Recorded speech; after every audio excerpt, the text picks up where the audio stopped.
parler de leadership proactif qui nous amène vers la responsabilisation de l'ensemble de notre personnel. Alors, passer d'un leadership que je dirais crédible, qui va nous permettre d'aller vers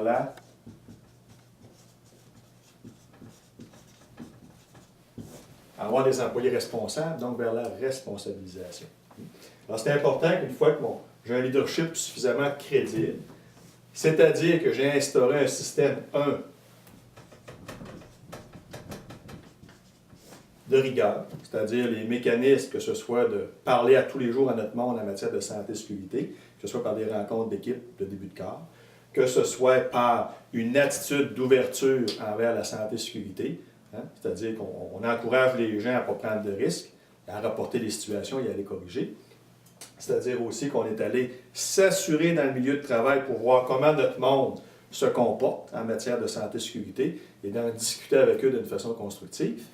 Bien, ça va laisser place.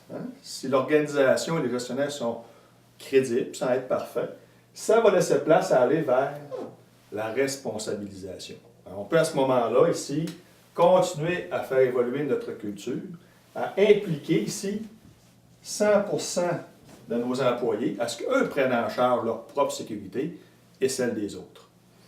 Alors, c'est le but d'avoir un leadership crédible qui ne peut pas juste qui peut pas juste reposer sur nos épaules. Parce qu'environ des organisations, ici, on va se retrouver à peu près avec 15% du monde qui, à chaque jour, vont arriver à l'usine, qui vont dire « j'ai une responsabilité en santé et sécurité ». Alors, si on parle ici des gestionnaires, qui sont à peu près 15% dans les organisations, ça fait juste 15% du monde qui pense à la santé et sécurité au quotidien. Alors ici, aller vers zéro blessure, ça devient très difficile.